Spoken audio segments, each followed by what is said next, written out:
海景睇耐咗咧，睇下呢啲咁樣嘅一個山景咧，都係一個唔錯嘅一個選擇嚇。東南嘅一個朝向，呢套單位咧位於我哋維港灣35座120平方嘅一個南北通戶型，只需要5000幾嘅一個單價咧，你就可以買到呢套單位啦。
Hello， 大家好啊！你哋嘅黃師奶都係專做維港灣嘅黃師奶啦。嗱，今期咧我就帶大家睇一套喺維港灣我比較中意嘅一個戶型啦啊。咁佢係位於我哋呢個維港灣35座嘅啊，佢係一個120平方嘅南北通戶型啊。呢個南北通戶型咧，首先咧住起身咧係非常之舒服嘅，因為佢通透啊嘛。仲有咧係呢個露台咧非常之闊啊。咁其實當時我哋呢個35座、36座咧，我哋嗰陣時一手業主買呢兩座單位嗰陣時，真係價錢都唔會好低嘅啊！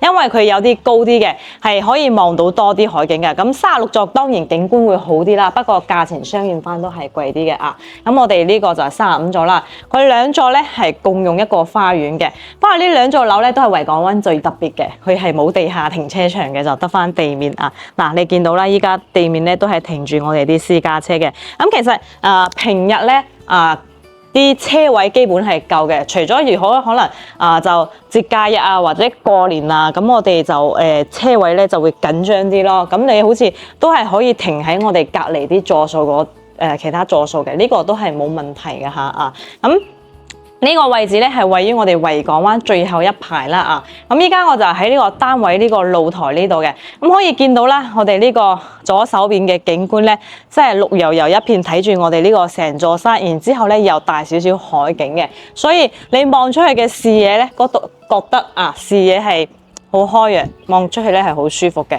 而且咧仲係東南嘅一個朝向啦啊！最主要係呢個單位咧，你入嚟咧，你唔會覺得焗，係好斜風，好舒服，而且業主仲將嗰個後露台咧封咗嘅，所以佢封咗露台都有咁好風咧係唔錯嘅嚇。其實一個單位住得舒唔舒服，你啱唔啱眼？你一入去第一眼咧就知道噶啦啊！咁我哋呢個120平方嘅南北通單位，依家業主係放價65.8萬嘅啊，圍到單價就5000幾蚊啦。業主買翻嚟咧，其實佢係冇點住過嘅，佢擺咗少少家私喺呢度啦啊，所以咧保養得係好新淨啊。咁太大風啦〜呢度咧就係我哋呢個出嚟呢口位置啦，2梯4房啊。咁我哋呢個係04戶型咧，就係喺我哋呢邊嘅啊。咁我哋到時可以利用呢個位置啦，擺翻個鞋櫃啦啊。咁入嚟呢度咧，右手邊我哋其實喺呢個位置咧係可以做翻個日長櫃嘅，做到頂就可以擠翻我哋啲鞋啊，同埋我哋啲少少雜物啦。而家將個門閂翻先，如果唔係等陣又嘣一聲啦啊！嗱。我哋依家就嚟到我哋廳啦，可以見到啦，我哋呢個開間咧係好闊嘅。依家業主咧佢又簡簡單，一睇呢個業主肯定係一個非常之優雅嘅女士啊！因為我見到咧佢入邊擺咗好多呢啲咁樣啲公仔啊擺件啲家私裝修風格都係非常之女性化嘅啊！咁佢簡簡單單啦，sofa冷氣咧都係有埋嘅。呢邊咧餐台又冇啦，反而擺咗兩張呢啲咁樣嘅藤椅加張小圓台喺度，有啲似啲藝術館啊。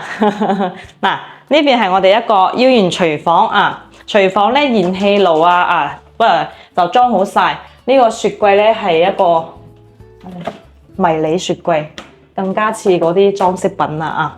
呢個煤氣錶咧，業主都係已經係開通晒咗噶。我覺得佢買翻嚟應該有住過2、3次啦。咁佢係將呢個生活露台咧，佢係做咗一個風窗嘅。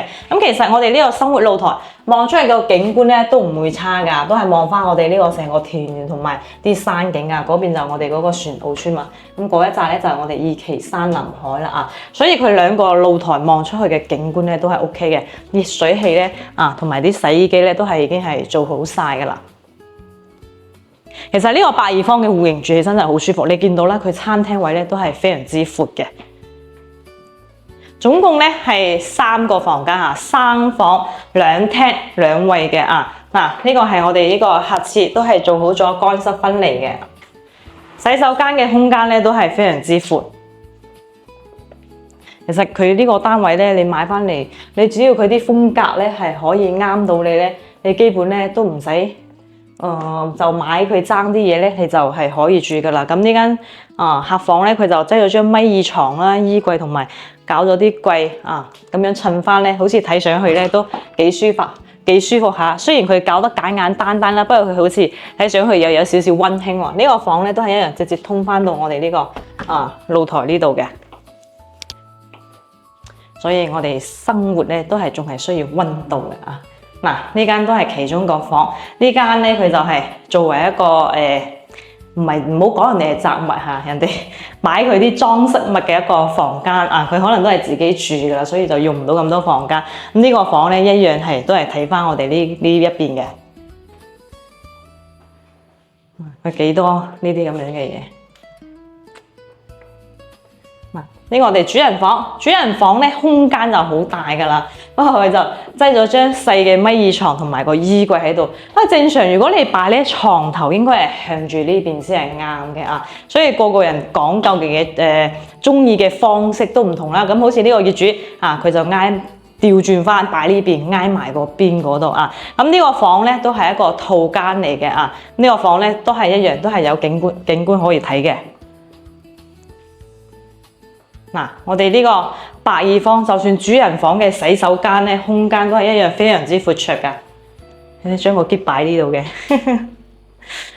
咁我哋呢個8、2方嘅呢個南北通戶型咧，就帶大家睇完啦係位於我哋維港灣35座嘅，業主咧都係紅本在手，隨時可以過戶嘅咁依家業主係放一個65萬8嘅一個價錢啦咁我哋覺得呢套單位戶型同埋一個業主嘅裝修風格咧，你睇得啱咧，真係可以過嚟睇下啦。呢個景觀咧係 OK 嘅，無非就係睇你介唔介意呢個地下冇停車場或者仲有最後一排位置啦。有優點有缺點維港灣咧每套單位咧都係有佢自己個優缺點嘅，就睇你自己需要嘅嘢喺邊度啦，點去取捨啦咁你想位置方便景觀又靚，咁價錢肯定貴咁你就如果唔使睇咁多海景覺得我都可以行，咁就我哋就可以揀翻啲性價比比較高啲嘅盤啦。咁其實我哋依家可以影出嚟嘅單位咧，價錢咧都係符合呢個市場價噶啦。咁嗰啲放高價啲業主雖然啲業主我哋都唔會幫佢去推廣，係咪？因為就推咗咧都冇意思，啲客咧都唔會去埋單嘅咁我今期呢個視頻咧就分享到呢度啦。有興趣嘅朋友就馬上同我聯絡啦。我係黃師奶，拜拜。